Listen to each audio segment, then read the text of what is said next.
News जाणार आहे चौघ पुढे आहेत ते आम्ही आहेत पुढे आम्ही बिनारच नाही न्यूज घालवायची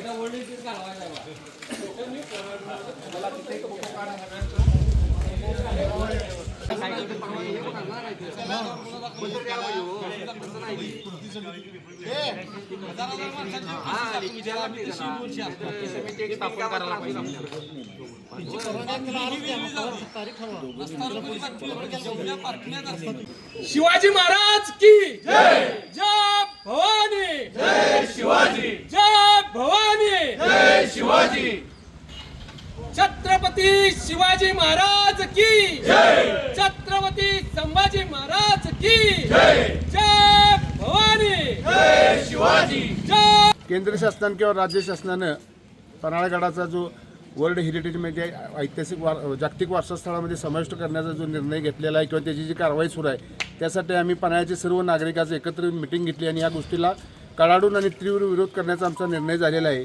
पन्हाळा किल्ला हा जरा महाराष्ट्रातील नव्हे तर देशातील एकमेव असा किल्ला आहे की जिथे मोठ्या प्रमाणात लोकसंख्या आहे। इथं जवळ 80-70 वर्षापूर्वी इथं नगरपालिका स्थापन झालेली आहे। इथं शासकीय कार्यालय तर तालुक्याचं ठिकाण आहे।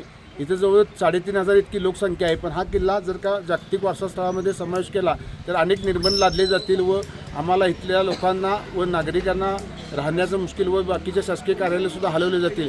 या गोष्टीला आम्ही पन्हाळ्यातील सर्व नागरिक विरोध करणार आहोत। वास्तविक पन्हाळा हा छत्रपती शिवाजी महाराजांच्यापासून जो किल्ल्यावर जी नागरिकांची वस्ती आहे त्या किल्ल्यावर ज्या ऐतिहासिक इमारती सुस्थितीत आहेत त्या आम्ही व आमचे पूर्वज इथं राहिल्यामुळं आज जर का आम्हाला जिथून जर का विस्थापित करणार असेल तर ह्या जागतिक वारसा स्थळात समावेश करून या किल्ल्याचं शासन नेमकं काय साधणार आहे या गोष्टीला शासनाला आम्ही आज या नागरिकांच्या वतीने ठामपणे सांगतोय की कोणत्याही परिस्थितीत आम्ही वर्ल्ड हेरिटेजमध्ये पन्हाळ्याचा समावेश करू देणार नाही। यासाठी आम्ही अंतिम कोणत्याही पद्धतीची लढाईसाठी आम्ही सर्व पन्हाळकर सज्ज आहोत।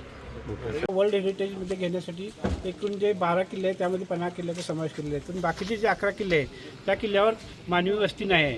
परंतु पन्हाळा असा एकमेव किल्ला आहे की ज्या किल्ल्यावर 400-500 वर्षापासूनची इथे या ठिकाणी वस्ती आहे आणि या ठिकाणी नागरिक वस्ती असल्यामुळेच या ठिकाणचे जे सगळे मॉन्युमेंट आहेत ते चांगल्या अवस्थेत आहेत आणि रायगडसारख्या ठिकाणी किंवा अन्य ठिकाणी वस्ती नसल्यामुळे तिथले सगळे किल्ले मॉन्युमेंट नामशेष झालेले आहेत। पण केवळ आमच्या मानवी वस्तीमुळे किंवा आमच्या नागरिकांच्यामुळे हे मॉन्युमेंट राहिलेले आहेत। पण नागरिकांच्या हक्कावरच जर गदा आणून आणि पूर्ण नागरिकांना अंधारात ठेवून हे जे वर्ल्ड हेरिटेजचं काम चालू आहे त्याबद्दल आमचा सर्व नागरिकांचा याला तीव्र विरोध राहील आणि आम्ही भविष्यात या वर्ल्ड हेरिटेजला शेवटपर्यंत आम्ही विरोध करून नागरिकांच्या व्यवसायावर नागरिकांच्या हक्कावर नागरिकांच्या बांधकामावर जर बंधनं येत असतील तर आम्हाला हा वर्ल्ड हेरिटेजला आमचा पूर्णपणे विरोध राहील।